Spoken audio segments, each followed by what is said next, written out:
এতদিনের চাকরিটা যে এভাবে চলে যাবে ভাবিনি। এখন বাড়িতে কি বলবো?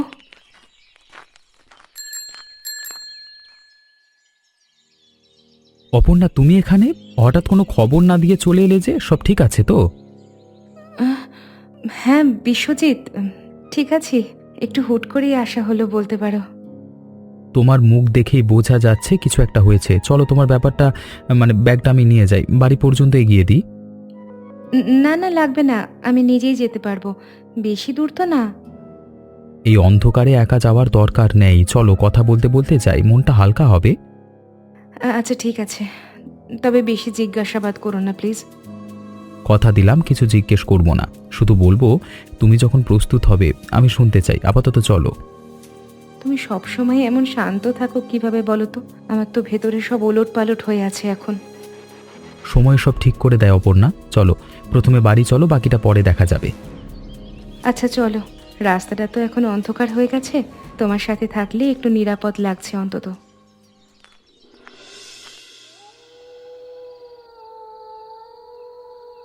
ও মা, অপর্ণা, তুই হঠাৎ কোনো খবর না দিয়ে চইলা আইলি কেন? শরীর খারাপ নাকি তোর? না মা, শরীর ঠিক আছে। আসলে আসলে মা, আমার চাকরিটা চলে গেছে। কোম্পানি বন্ধ হয়ে যাচ্ছে। অনেকেরই চাকরি গেছে আমার সাথে।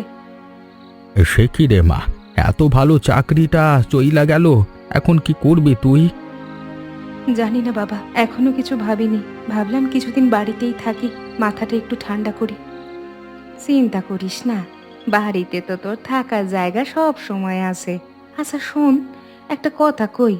বিশ্বজিতের মা সেদিন আসছিল, তোর কথা জিজ্ঞেস করতাছিল।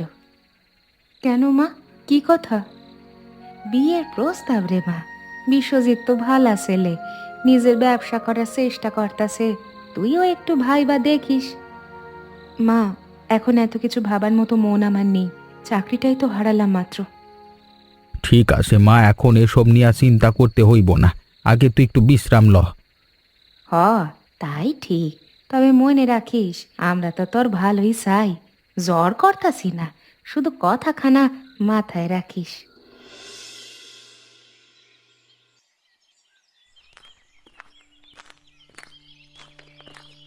আয় দিদি ভাই, আমার লগে বইসা থাক একটু।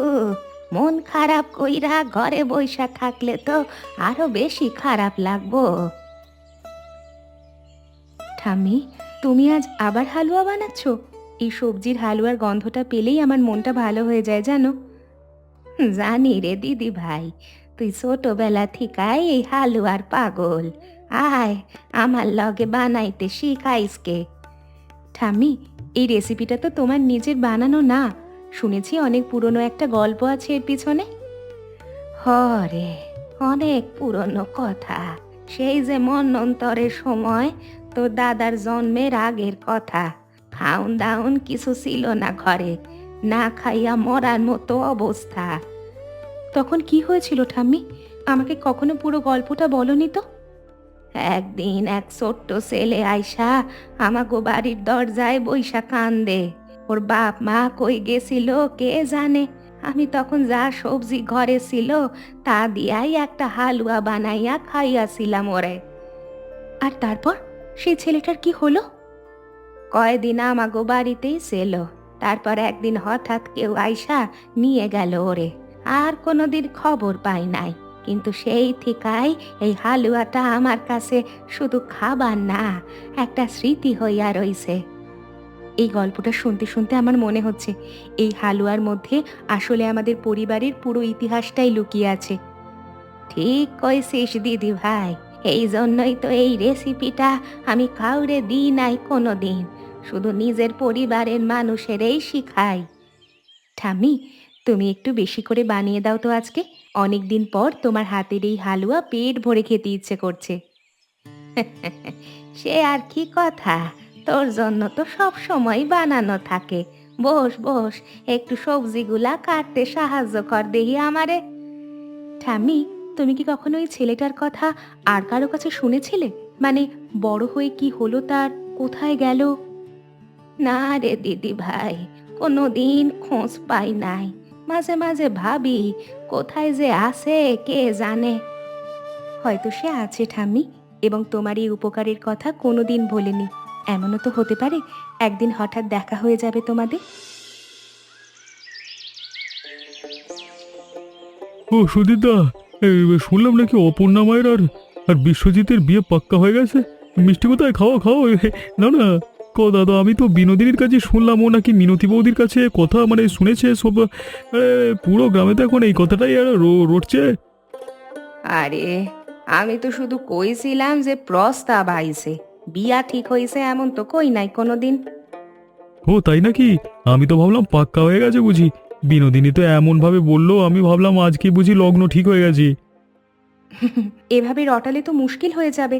এখনো কিছুই ঠিক হয়নি, শুধু কথাবার্তা হচ্ছে। আচ্ছা আচ্ছা, বুঝেছি বুঝেছি, তাহলে মিষ্টি খাওয়ানোটা একটু পেঁচাইতে হইব দেখতাছি। যাই বিনোদিনারি গিয়ে সংশোধন কইরা দি, নইলে তো সারা গ্রাম মাথোয়া ফেলবো। হ্যাঁ তাড়াতাড়ি যাও, আর নইলে কালকে দেখবে পুরো গ্রাম মিলে আশীর্বাদের অনুষ্ঠান কইরা ফেলবে আমার না জানতে রে বাবারে বাবা। হ্যাঁ, ঠিকই কয়েছো দাদা। আচ্ছা তাহলে যাই, পরে আসল খবরটা দিয়ে যাবো। সেদিন কিন্তু আমার আগে জানিও, যদি সত্যি সত্যি হয় বলে দিলাম, আমাকে ছেড়ো না। হ্যাঁ আচ্ছা কাকা, প্রথমে তোমারই জানামু। এখন যাও, বিনোদিনীরে গিয়া ঠিক খবরটা দাও। বিশ্বজিৎ, শুনলাম হরকালী কাকা তো পুরো গ্রামে রটিয়ে দিয়েছে আমাদের বিয়ে ঠিক হয়ে গেছে বলে। আমার তো লজ্জায় মাথা কাটা যাচ্ছিল। হ্যাঁ, আমিও শুনেছি। কাকার এই স্বভাবটা তো সবাই জানে, একটা কথা শুনলেই 10টা বানিয়ে ফেলে। কিন্তু তুমি তো জানো, আমি এখন এসব নিয়ে ভাবার মতো অবস্থায় নেই। চাকরিটাই তো সবে হারালাম। সেটা বুঝি অপর্ণা, তাড়াহুড়ো করবার কিছু নেই। তুমি নিজের সময় নাও। আমি শুধু বলতে চাই, তোমার পাশে থাকতে চাই একটা বন্ধু হিসেবে, তার বেশি কিছু চাপিয়ে দিতে চাই না। ধন্যবাদ বিশ্বজিৎ, এটা শুনে খুব ভালো লাগলো। আচ্ছা, তুমি নাকি নিজের কিছু একটা ব্যবসা শুরু করার কথা ভাবছো শুনলাম। হ্যাঁ, ভাবছি অনেক দিন ধরে। গ্রামের জিনিসপত্র, হাতের তৈরি খাবার, এসব একটু গুছিয়ে বাজারজাত করবার একটা পরিকল্পনা মাথায় আছে, কিন্তু পুঁজি আর সঠিক পরিকল্পনার অভাবে এগুতে পারছি না। এটা তো দারুণ একটা আইডিয়া। আমারও মনে হয় আমাদের গ্রামের অনেক জিনিসের কদর বাইরে অনেক বেশি, শুধু সঠিকভাবে পৌঁছে দেওয়া দরকার। ঠিক তাই ভাবছিলাম আমিও। তোমার সাথে এই বিষয়ে কথা বলতে পারলে ভালো লাগতো। তুমি তো শহরে কাজ করেছো, ব্যবসার হিসেব নিকেশ ভালো বোঝো নিশ্চয়ই। কিছুটা বুঝি বই কি, আমার আগের চাকরিতেই হিসাবের কাজই তো করতাম বেশিরভাগ সময়। যদি সত্যিই এমন কিছু শুরু করতে চাও, আমি সাহায্য করতে পারি ভাবনাটা গুছিয়ে নিতে। সত্যি? তাহলে তো দারুণ হয়। চলো, আরেকদিন বসে পুরো পরিকল্পনাটা নিয়ে বিস্তারিত কথা বলি। অবশ্যই, আমারও এখন হাতে অনেকটা সময়। এটা নিয়ে কাজ করলে হয়তো মনটাও একটু ভালো লাগবে, নতুন কিছু করার তাগিদ পাবো। তুমি জানো অপর্ণা, তোমাকে এভাবে উৎসাহ নিয়ে কথা বলতে দেখে আমারও ভালো লাগছে। কয়েকদিন আগেই তো তোমাকে এত হতাশ দেখলাম। হ্যাঁ সত্যি, মনে হচ্ছে নতুন কিছু নিয়ে ভাবতে শুরু করলে পুরনো দুঃখটা একটু হলেও কমে আসে। তোমার এই আইডিয়াটা আমাকে অন্যরকম একটা শক্তি দিচ্ছে। তাহলে চলো, কালকে থেকে একটু গুছিয়ে কাজ শুরু করি। মিনতি, দোকানের অবস্থা তো দিন দিন খারাপ হইতাছে। মহাজনের কাছে যা ধার নিয়েছিলাম সেটা শোধ দেওয়ানোর সময়ও তো হইয়া আসছে। কতটা বাকি আছে এখনো? আগে তো তুমি কইছিলা বেশি না, একটু একটু কইরা শোধ দিলেই হইব। তাই কইছিলাম, কিন্তু গত কমাস বিক্রি একদম কমে গেছে। শহরের বড় দোকানগুলো এইদিকে মালামাল পাঠাইতেছে সস্তায়, আমরা পাল্লা দিতে পারতেছি না। বাবা, আমি জানতাম না ব্যাপারটা এত গুরুতর। তোমরা তো কিছু বলনি আমাকে। তোরে কইয়া চিন্তা বাড়াতে চাই না মা, তুই তো নিজেই চাকরি হাইরা চিন্তায় আসস। চিন্তা কইরো না তোমরা কেউ, আমরা একসাথে আসি তো, যা হবার একসাথেই সামলাইয়া লিব। ঠিক বলেছ মা। বাবা, আমরা নিশ্চয়ই কোনো না কোনো রাস্তা বের করতে পারবো। ঠিক, আমি একটু ভেবে দেখি কি করা যায়। তুই আর কি করবি মা, তোরে তো এমনিতে অনেক চাপ নিতে হইতাছে। এটা আমার আর তোর মায়ের দায়িত্ব। না বাবা, এখন আমরা সবাই একটাই পরিবার, সবার দায়িত্ব সমান। আমি কিছু একটা ভাবছি। আসছে মাসের মেলার কথা মনে আছে তোমার? হ্যাঁ, প্রতি বছরই তো হয়, কিন্তু সেইটা দিয়া কি হইব? একটা বুদ্ধি মাথায় এসেছে মা, তোমাদের সাথে পরে বিস্তারিত বলবো। আজকে রাতটা একটু ভাবতে দাও আমাকে। ঠিক আছে মা, যা ভালো মনে করিস কর। তোর বুদ্ধিতে তো এমনিতেই ভরসা আছে আমার। হ, তুই যা ভাইবা দেখবি, আমরা তোর পাশেই থাকুম। শুধু নিজেরে বেশি চাপ দিস না মা, শরীরও তো একটা ব্যাপার। চিন্তা করো না মা, আমি ঠিক আছি। শুধু একটু গুছিয়ে নিতে সময় লাগছে সবকিছু। আর তোরে দেইখা আমার মনে হইতাছে তুই আসলে অনেক শক্ত মেয়ে, এত কিছুর মধ্যেও হাল ছাড়স নাই। তোমাদের কাছ থেকেই তো শিখেছি বাবা, কখনো হাল না ছাড়ার শিক্ষা। তোমরাও তো এত কষ্টের মধ্যেও কোনোদিন ভেঙে পড়োনি।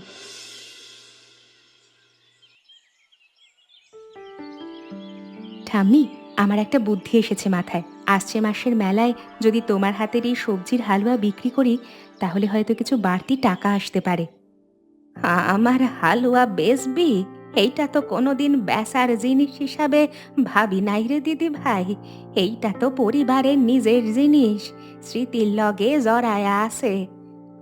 জানি ঠাম্মি, কিন্তু ভেবে দেখো, এই স্বাদ যদি আরো মানুষে পায়, তাহলে তোমার এই স্মৃতিটাও তো আরো মানুষের মধ্যে ছড়িয়ে যাবে। আর বাবার দোকানের দেনার কথাও তো জানোই। হ, জানি রে। ঠিক আছে, তুই যদি মনে করিস এইটা ভালো হইব, তাইলে চেষ্টা কইরা দেখাই যাক। কিন্তু রেসিপির আসল রহস্যটা কিন্তু কাউরে বলা যাইব না। নিশ্চয়ই ঠাম্মি, সেটা তো আমাদের পরিবারের গোপন সম্পদ। শুধু হালুয়াটাই বিক্রি হবে, রেসিপি না। ঠিক আছে, তাইলে কাল থেকেই একটু বেশি কইরা বানানো শুরু করি। দেখি মানুষে কেমন সাড়া দেয়। ধন্যবাদ ঠাম্মি, তুমি রাজি হওয়ায় সত্যি অনেক ভালো লাগছে। আমি বিশ্বজিতের সাথেও কথা বলবো, ও হয়তো প্রচারের ব্যাপারে সাহায্য করতে পারবে। বিশ্বজিৎ তো ভালো ছেলে, ওর সাহায্য নিতে দোষ নাই। তবে দিদি ভাই, একটা কথা মনে রাখিস, যতই বড় হোক এই ব্যবসা, আমাগো সততাটা যেন কোনো দিন হারায় না যায়। সেটা তো একদম নিশ্চিত ঠাম্মি, তোমার শেখানো মূল্যবোধ নিয়েই তো এগোতে চাই আমি সবসময়। ঠিক কইছস দিদি ভাই, এই কথাটা শুনে মনটা ভরে গেল রে।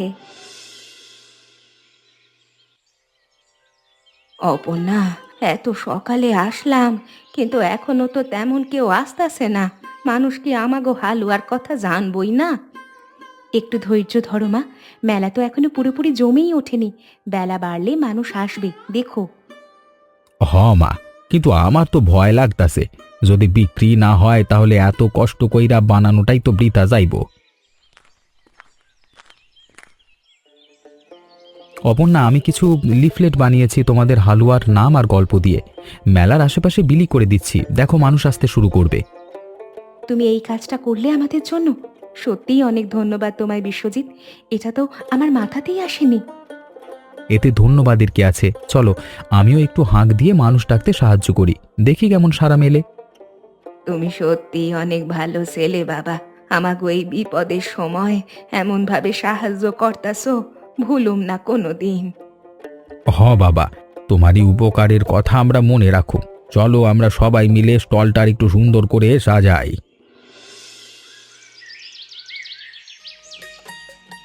বাবা দেখো, হঠাৎ এত মানুষ কোত্থেকে আসছে!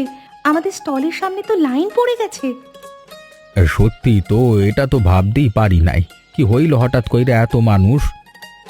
আমি আসলে গতকাল তোমাদের হালুয়ার একটা ছবি আর ছোট্ট গল্প ফেসবুকে দিয়েছিলাম, মনে হচ্ছে সেটাই অনেকে দেখে ফেলেছে, শেয়ার হয়ে গেছে অনেকবার। তুমি এটা করেছো আমাদের না জানিয়ে? বিশ্বজিৎ, বিশ্বজিৎ, তুমি সত্যি অসাধারণ কিছু করেছো আজ। এত মানুষের সাড়া পাবো ভাবিনি কখনো। আজকে তাহলে সত্যি ভালো দিন যাইবো দেখতাছি। তাড়াহুড়ো মানে তাড়াতাড়ি হালুয়া বাইরা দাও সবাই রে, খদ্দের বসায় রাখা ঠিক না। আসেন বাবু, বসেন, কি নেবেন বলেন। আমাগো হালুয়া তো আজকে খুবই ভালো চলতাছে। এই হালুয়ার গন্ধটা, এই স্বাদটা আমি অনেক বছর ধরে খুঁজছি এমন কিছু। আপনি ঠিক আছেন তো? বসুন বসুন এখানে। আপনাকে একটু অন্যরকম লাগছে। হ্যাঁ মা, ঠিক আছে, শুধু এই স্বাদটা এত পরিচিত লাগছে যে নিজেকে সামলাতে পারছি না। একবারটি দিন তো আরেকবার খেয়ে দেখি। এই, এই, এই, নিন বাবু খান, আমার মায়ের হাতে রেসিপি, এটা অনেক পুরনো একটা রেসিপি। আপনার মায়ের রেসিপি বললেন, তার নামটা কি জানতে পারি? সুরবালা দেবী আমার মা, এ গ্রামেই থাকেন সেই ছোটবেলা থেকে। আমি কি একবার তার সাথে দেখা করতে পারি এখনই, যদি সম্ভব হয়? নিশ্চয়ই বাবু, ঠামি তো এখানেই আছেন কাছেই, রান্নার তদারকি করছেন।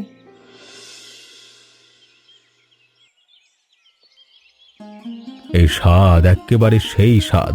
ছোটবেলায় একবার এমনই একটা হালুয়া আমার জীবন বাঁচিয়েছিল। আপনার চোখে জল কেন বাবু? কি হয়েছিল আপনার সাথে? যদি বলতে চান আমি শুনতে চাই।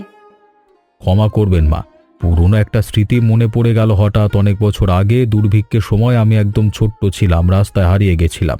এক দয়ালু পরিবার আমাকে আশ্রয় দিয়েছিল, এমনই এক হালুয়া খাইয়েছিল।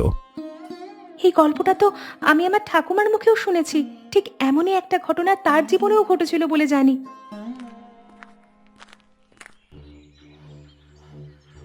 বাবু, আপনার মুখটা কেমন যেন চেনা চেনা লাগতাছে।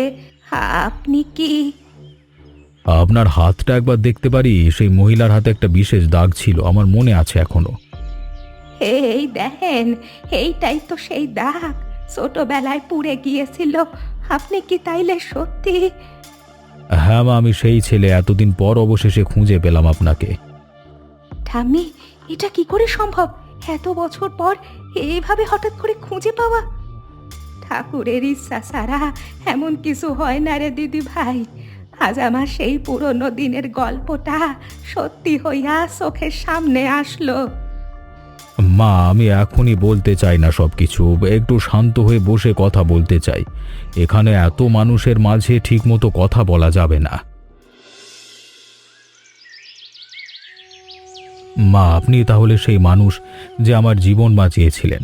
এতদিন খুঁজে বেরিয়েছি সেই পরিবারকে, আজকে অবশেষে খুঁজে পেলাম। আমি তো কতদিন ভাবছি তোমার কি হইল, কই গেলা তুমি? এতগুলো বছর পর দেখা হইব ভাবি নাই। ঠাম্মি, তুমি যে গল্পটা বলেছিলে সেদিন, সেই ছেলেটাই তাহলে ইনি? এটা কি অদ্ভুত এক কাকতালীয় ব্যাপার। হ্যাঁ মা, আমি সেই ছেলে। আপনাদের উপকারের ঋণ আমি কোনো দিন শোধ করতে পারবো না। শহরে ফিরে গিয়ে অনেক বছর ধরে খোঁজ করেছি।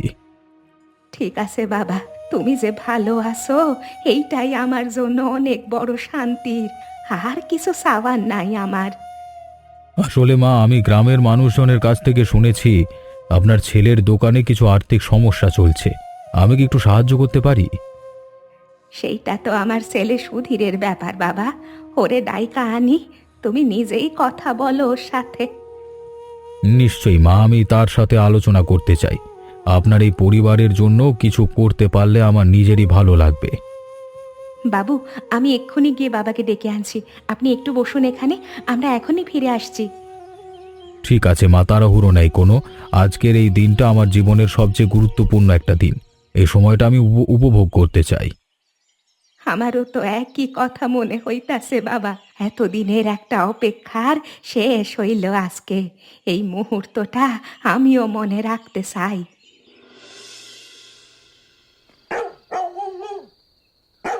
সুধীরবাবু, আমি বুঝি সরাসরি দান নেওয়াটা আত্মসম্মানে লাগে, তাই বলছি এটা দান না হয়ে যদি একটা ব্যবসায়িক সিদ্ধান্ত হয় তাহলে কেমন হয়? বাবু, আপনার এই কথায় মন ভরে গেল, কিন্তু আমরা তো সরাসরি সাহায্য নিতে অভ্যস্ত না। নিজের পায়ে দাঁড়ানোর চেষ্টা করি এসেছি সব সময়। বাবা, আমার মনে হয় এটা একটা ভালো সুযোগ হতে পারে। ঠাম্মির হালুয়ার এত সুন্দর সাড়া পেলাম আজ, যদি এটাকেই একটা ছোট ব্যবসা হিসেবে শুরু করি। ঠিক তাই বলতে চাইছিলাম। আমি বিনিয়োগকারী হিসেবে যুক্ত থাকতে চাই, ধার হিসেবে না। অংশীদার হিসেবে লাভ ক্ষতি দুটোতেই আমরা একসাথে থাকব। এভাবে বললে তো অন্যরকম শোনায় বাবু, কিন্তু আমার তো ব্যবসার একটা দিক তেমন বোঝা নেই, কিভাবে শুরু করব বুঝতেছি না। আমি সাহায্য করতে পারি ব্যাপারে। হ্যাঁ, আমারও তো নিজের একটা পরিকল্পনা ছিল গ্রামের জিনিস বাজারজাত করবার।